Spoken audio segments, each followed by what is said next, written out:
vamos a hablar de la fuerza impulso. La fuerza impulso está definida como F de t, o sea, esto puede ser modelado para cualquier función diferencial. Por ejemplo, puedo decir y' más y igual a f de t, donde f de t es la fuerza de impulso que estamos poniendo.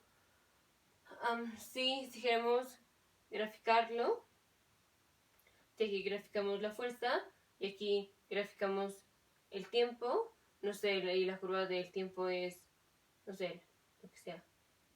Luego la curva de la fuerza con respecto al tiempo es, no sé, por ejemplo si la fuerza es constante, si no depende del tiempo, por ejemplo, esta, el área bajo la curva, el área bajo la curva es esto. Recordemos el área bajo la curva, por ejemplo, aquí para pues para este rectángulo, si lo pongo desde 0 hasta A, por ejemplo. Aquí está muy fácil saber el área bajo la curva, es nada más el rectángulo que hay de aquí a acá. Sería fuerza por tiempo. Entonces, el área bajo la curva de la gráfica de la fuerza con respecto al tiempo es el impulso. Recordemos, bueno, en física recordamos que impulso es igual a la fuerza por el tiempo, que es lo mismo que el momento, ¿sí? Bueno, entonces tenemos la fuerza por el tiempo va a ser el impulso, y eso, entonces, la integral de la fuerza con respecto al tiempo va a ser el impulso. El área bajo la curva tenemos que tomar la integral.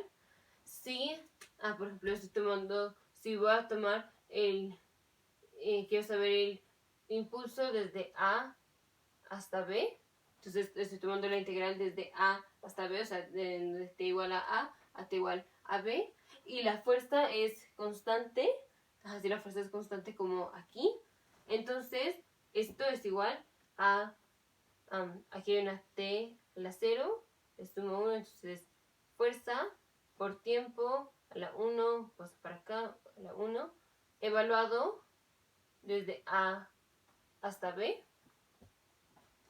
Esto es igual a fuerza por, el tiempo cuando el valor es A, es B,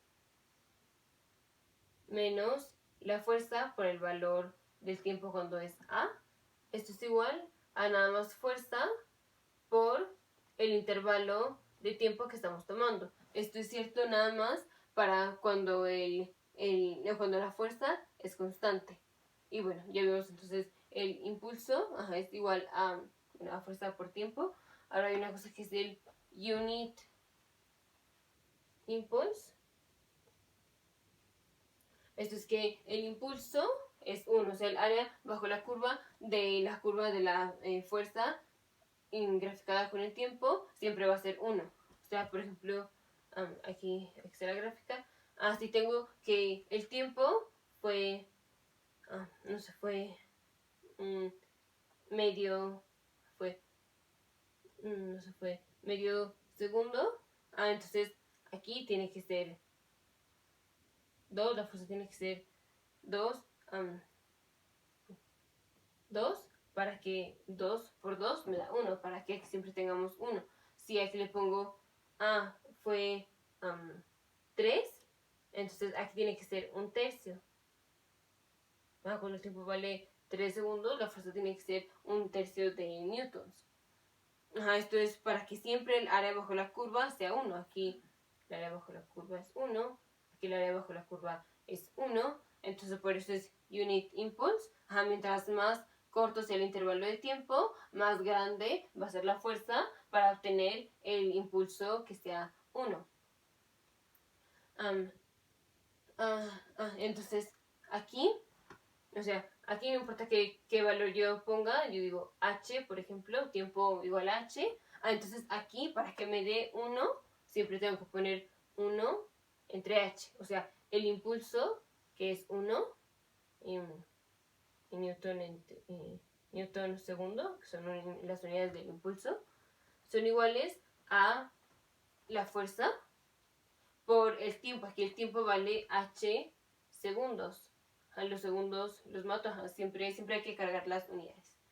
Entonces me queda que la fuerza va a ser igual a 1 entre h y las unidades newtons. Entonces siempre, no importa qué valor de tiempo tengamos, la fuerza va a ser 1 entre el tiempo que haya pasado, para que tengamos un impulso de 1 newton por segundo. Entonces ahora queremos saber qué pasa cuando, o qué valor va a tener la fuerza cuando el tiempo tiende a cero, cuando esto se va pegando cada vez más y más para acá. Entonces queremos saber qué pasa, o bueno, con el límite cuando t tiende a cero de f de t. Ahora, esta es la función f de t. Podemos modelarla con la unit step function. Esto es porque, por ejemplo, aquí tenemos la fuerza era 0, súbitamente subió, se mantuvo constante y luego bajó y otra vez se volvió 0. Entonces esto, bueno, de hecho aquí no sería unit step function, sería unit box function. Aquí lo que estamos diciendo es que la gráfica vale 0 para todos los valores de t, vale 0 salvo en el intervalo que estamos tomando. Aquí estamos tomando el intervalo desde 0 hasta a. Entonces esto en la función unitbox se pone como u sub 0, bueno, u sub el intervalo de a b, de lo que sea. Aquí el intervalo es de 0 a, entonces le voy a poner 0 bueno, aquí 0 a h, digamos. 0 a h. Esto también se puede escribir como u de t menos 0 menos u de t menos h. O sea, vale la función, la unit box, vale 0 para todos los valores que están para acá del 0 y para acá de h, porque nada más vale 1 en este intervalo de 0 a h, nada más vale 1 aquí en el intervalo de 0 a h. Entonces, o en el intervalo de 0 a A o lo que sea, sí, bueno, eso es que vale 1. Si yo multiplico por ejemplo, por 2, entonces ahora la fuerza ya no va a ser 1 como aquí nos estaba dando esto, ya no sería 1, ya sería 2. Entonces, si le pongo 2 por la unit box, me va a dar que la fuerza va a ser 2. Si le pongo por 3, me va a dar que la fuerza es 3. Si le pongo por 1 entre h, entonces me va a dar ya lo que queremos, que es que siempre el área bajo la curva sea 1. Entonces, f de t, esta función, es lo mismo que 1 entre h por la unit box de 0 a h. Entonces, ya ahora sí, tomando el límite, o sea, ya ahora sí queremos ver qué pasa cuando el tiempo tiende a 0, cuánto tiene que ser la fuerza para que sigamos teniendo nuestro unit impulse. Entonces, este límite cuando t tiende a 0 de 1 entre h por la unit box. Entonces es el límite cuando t tiende a 0 de 1 entre h por u, ya dijimos, de t menos 0 es t, u de t menos h. Ahora, esto, en otros videos ya vimos que la transformada de Laplace para estas funciones es exactamente la misma, bueno, o sea, como es unit function o unit box function, entonces es exactamente la misma que la función de t, o sea, la transformada de ut, la transformada de Laplace de esto, es lo mismo que la transformada de Laplace de ut por f de t cuando f de t es igual, cuando f de t es igual a 1. Y recordemos que lo que hace la unit step function es que gira, o sea, la transformada de cualquier función multiplicada por la unit step function es f, es la transformada de Laplace de f de t por e a la menos s por la cosa, el lag que tengamos, en este caso sería h, en este caso sería e a la menos s0, que sería 1, entonces por eso la transformada nada más de la unit step function de 0, de aquí de 0 esta, es la transformada de f de t cuando f de t vale 1. O sea, la transformada de u sub 0 es igual a la transformada de u sub 0 por f de t cuando f de t es 1. Ahora, ¿cuál es la transformada de 1? Es 1 entre s por e. Bueno, o sea, la transformada de 1 es 1 entre s. Entonces, es la transformada de 1 es 1 entre s por e a la 0, o sea, por 1. Entonces, esta es 1 entre s. Ahora vamos con esta. Esta es exactamente la misma, nada más que aquí este ya no es 0. Entonces, e a la menos s, bueno, e a la menos sh por la transformada de 1, por la transformada de 1 que es 1 entre s. Entonces podemos ponerlo así. Tenemos el límite cuando t tiende a 0 de 1 entre h de, ahora sí, esta es 1 entre c menos, porque dijimos que la unit box, he dicho que me falta menos, u de 0h, dijimos que era igual a u de t menos u de t menos h. Entonces, ahora sí, la transformada de Laplace para esto dijimos que era e a la menos sh entre s. Entonces tenemos el límite cuando t tiende a 0 de 1 entre sh por 1 menos e a la menos sh. Si tratamos de tomar el límite, esto se va a ir a infinito. Entonces, vamos a utilizar la regla de L'Hopital. No, de hecho, esta sería a 0. Esta se va a 0 y aquí tengo 1 menos e a la 0. E a la 0 es 1. 1 menos 1, 0. Entre 0 es indefinido. Entonces cabe utilizar la regla del L'Hopital. O sea, si se nos va a infinito, ok, el límite se fue a infinito. Si tenemos una cosa indefinida como 0 entre 0 o infinito entre infinito, es en donde utilizamos la regla del L'Hopital. Entonces la regla del L'Hopital es que el límite, cuando t tiende a lo que sea, 0, por ejemplo, de una función, es lo mismo que el límite, cuando t tiende a 0, de la derivada del numerador entre la derivada del denominador. La derivada del numerador con respecto a h, no sé por qué aquí le puse tiempo. Sí, bueno, porque cuando el tiempo tiende a 0 o cuando, digamos, h tiende a 0, lo que sea lo mismo. Vamos a cambiarle a h.